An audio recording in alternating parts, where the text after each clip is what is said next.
दफाई 144 के नफाज के बावजूद दिल्ली के जंतर मंतर पर हजारों लोग रात भर एहतजाज करते रहे। लोगों का कहना था कि अगर अमित शाह इस कानून को वापस नहीं लेने की बात कहते हैं तो अमित शाह को भी जान लेना चाहिए कि हम भी एहतजाज करते रहेंगे।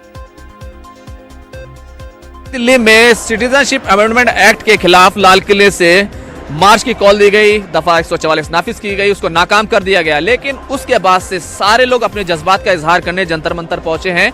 ये दोपहर से ही ये भीड़ जमा थी, यहाँ पर हजारों की तादाद में कहना चाहिए उस वक्त लोग पहुंचे। आप देख सकते हैं कि किस तरह से वो क्या कुछ कहना चाहते हैं, किस तरह के पोस्टर लेकर आए हैं। लेकिन यहाँ पर जो भीड़ है वो यहाँ पर आपको दिखाई देगी, अलग अलग अंदाज में अपनी अपनी बात कहने की कोशिश की गई है। आप इस पोस्टर को भी देख सकते हैं कि किस तरह से इसको बनाया गया है और सवाल खड़े किए गए हैं। यहाँ पर लोग क्या कहना चाहते हैं, किस तरह की बात कहना चाहते हैं, हम उनसे बात करने की भी कोशिश करेंगे। लेकिन अभी हम आपको ये तस्वीरें दिखा रहे हैं कि क्योंकि तस्वीर बहुत कुछ कहती है और वो ये बताती है कि लोग कुछ भी बात करें, लेकिन तस्वीर जो होती है वो सच होती है, उसको झुटलाया नहीं जा सकता। यहाँ पर बहुत सारे लोग मौजूद हैं, हम पूछते हैं क्या आपको समझते हैं कि सीएए क्या है? सरकार की दलील है कि भारत के लोगों से इसका कोई लेना देना नहीं। Sir, we are the student of pol science. Sir, हमें क्लियर पता है कि आखिर इनके पीछे इनकी क्या मंशा है। जैसा कि आप देखते हैं कि इनकी दलील है कि सीए का कोई इसका रिलीजन से कोई नाता नहीं है। इनकी सरकार की दलील ए है और इनकी दलील आती है कि the one who are the persecuted minorities that only we are going to protect them especially from the three countries Afghanistan, Pakistan and the Bangladesh।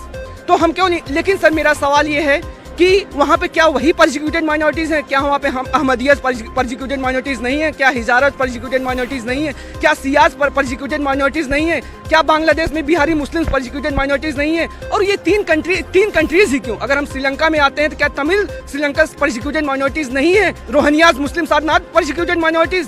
तो मेरा सवाल ये है कि सर अगर दो लोग डूब रहे होंगे नदी में तो क्या आप किसी धर्म के आधार पे किसी एक विशेष रीजन के लोगों को बचाएंगे? क्या इसके तहत आप कह सकते हैं कि इंडिया एक सेकुलर कंट्री है?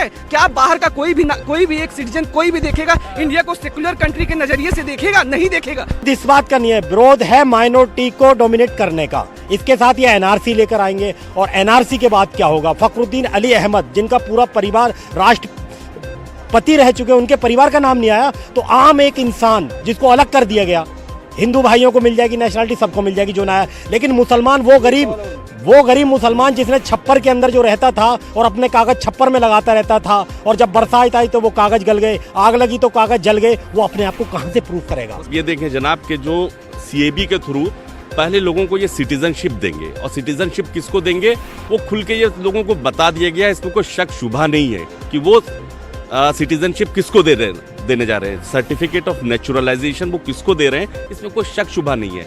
उसमें से 6 कम्युनिटीज को रखा गया है और एक कम्युनिटी को डिलीट कर दिया गया है, सब जानते हैं, ठीक है। उसको देने के बाद ये फिर एनआरसी लेकर के आएंगे। एनआरसी में एक बात मैं आपको बता दूं, ये हिंदू मुसलमान कम होएगा, ये अमीर और गरीब का फासला होएगा। जैसे डीमोनेटाइजेशन में लोगों को लाइन में लगा दिया गया, आप हमारी बात के यकीन करें, ये एनआरसी भी गरीबों को लाइन में लगना पड़ेगा और गरीब ये साबित नहीं कर पाएंगे कि वो हिंदुस्तानी नागरिक थे और उनका परसिक्यूशन। आप अमित शाह जी से, हमारी भारत सरकार से क्या चाहते हैं? क्योंकि लगातार वो ये कह रहे हैं कि ये बिल तो हम वापस नहीं लेंगे, जो शरणार्थी आए हैं उनको नागरिकता मिल के रहेगी। जहाँ तक अमित शाह जी की बात आप करते हैं तो इस डिजिग्नेशन पे कि हमें इज्जत करनी पड़ती है, बट एज ए इंडिविजुअल अगर आप देखेंगे उनका अप्रोच और अभी तक उन्होंने जितने भी स्टेटमेंट यूज़ किए हैं वो कोई भी एक प्रूडेंट पर्सन नहीं कर सकता है किसी भी एक मुख्तलिफ रिलीजन के लिए।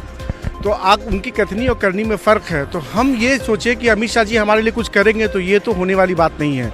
आज हम यहाँ पे सभी लोग इकट्ठे हैं, कोई हिंदू मुस्लिम की बात नहीं है। यहाँ पे तो गरीब से लेकर अमीर से लेकर हर एक रिलीजन है। क्या हमारा यही काम रह गया कि रोज़ाना हम लाइन में ही खड़े रहें? क्या हमारा रोज़गार, हमारे पास एम्प्लॉयमेंट नहीं है? आप ये देखिए हमारा ग्रोथ रेट कहाँ चला गया। हमारे पास फार्मर्स रोजाना सुसाइड कर रहे हैं। तो क्या आप रिलीजियस वाली चीज़ों आप महिला, आप बताइए, आपकी राय बहुत इंपॉर्टेंट हो सकती है इसमें।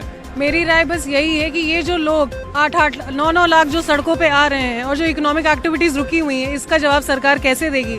इतना अपहॉल होने के बावजूद वो बार बार एक ही स्टेटमेंट दे रही है कि कुछ हो जाए इसको वापस नहीं लिया जाएगा। क्यों? कि ये लॉ हमारे लिए या हमारे अगेंस्ट है? और जब जनता खुश नहीं है, जब कुछ ऐसा हो रहा है जिसमें लोग साथ नहीं दे रहे हैं, तो वो क्यों इस चीज को हम पे जबरदस्ती इम्पोज कर रही है? और अगर हम विरोध कर रहे हैं तो 144 लाके क्यों और अनरेस्ट किया जा रहा है? वायलेंस को जबरदस्ती एक मुद्दा बनाया जा रहा है, स्टूडेंट्स के प्रोटेस्ट को दबाया जा रहा है, क्यों? सिर्फ वॉइस सप्रेस करने के लिए, सिर्फ अपनी डोमिनेंस दिखाने के लिए, और कुछ नहीं। This law is- तो जंतर मंतर की आवाजें हैं और जिसको सरकार को सुनना होगा, ये आवाजें देखना है कितनी सुनी जाएंगी, लेकिन विरोध जो है वो आज मुखर है और ये कह रहा है सरकार को हमारी आवाज सुननी चाहिए। कैमरामैन विपिन के साथ